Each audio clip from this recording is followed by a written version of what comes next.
Welcome viewers, episode 5, When Privacy Stopped Feeling Private, in the Biological Women's Rights Campaign Insightful Therapy Journey.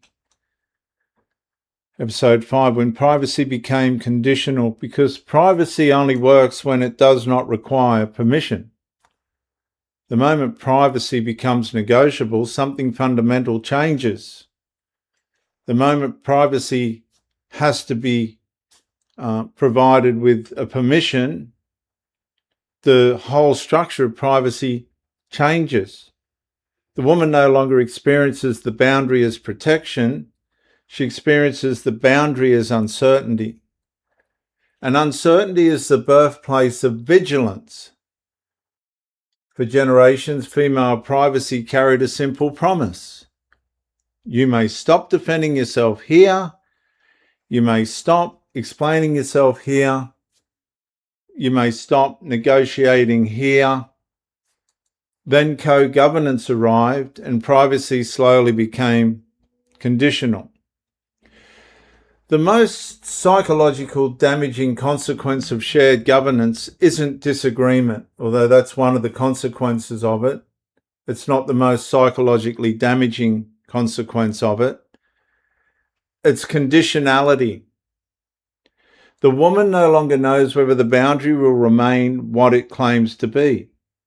The category remains visible, the protection remains visible, but the certainty begins disappearing. And the nervous system notices this immediately, because biology depends on certainty. Identity may negotiate, biology does not. The female boundary was originally designed to remove burden, to remove vigilance, to remove exposure, to remove the need for continual self-protection. And that is what privacy does. It creates psychological certainty. The certainty that the environment is carrying the burden for you. That's what the law is supposed to do. The law is supposed to have carried this burden for women, and they undermined it. Now, biological and ideological co-governance has reversed that process. The woman enters the space. The boundary no longer settles the question. The woman has to settle the question. She evaluates, she assesses, she anticipates, she prepares. The burden migrates from the structure into the individual because there's no law there to protect the female anymore, the biological female. And this is where the trauma pattern mechanisms intensify. Hypervigilance becomes normal.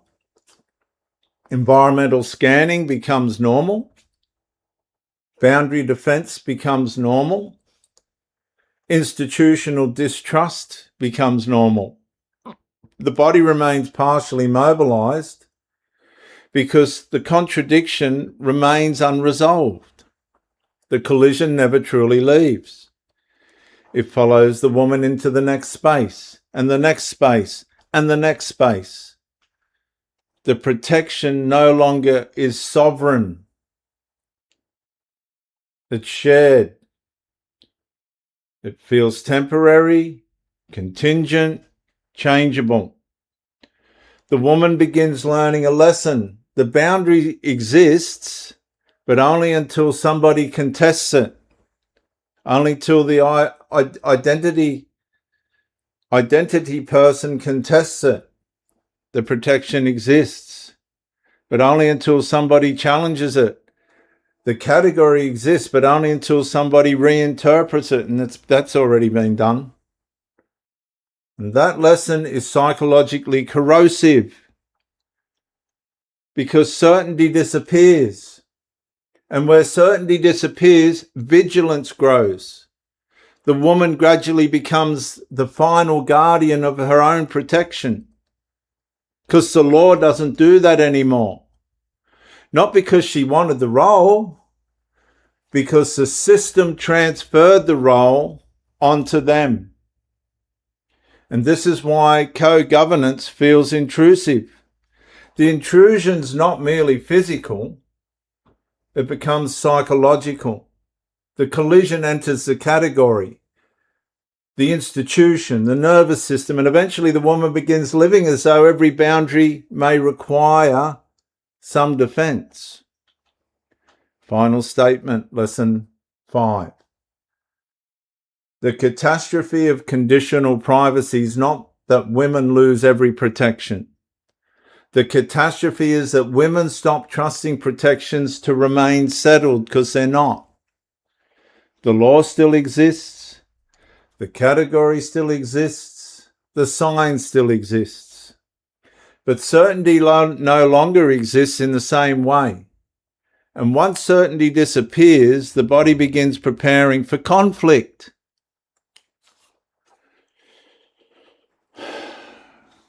And that is the hidden psychological cost of co-governance, biological and ideological parallelism, equality. It doesn't work.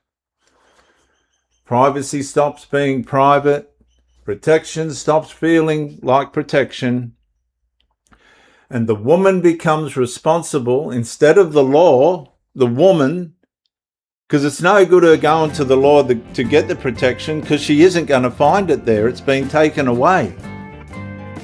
The woman becomes responsible for carrying the burden. The law was originally created to carry for her. See you in the next lesson.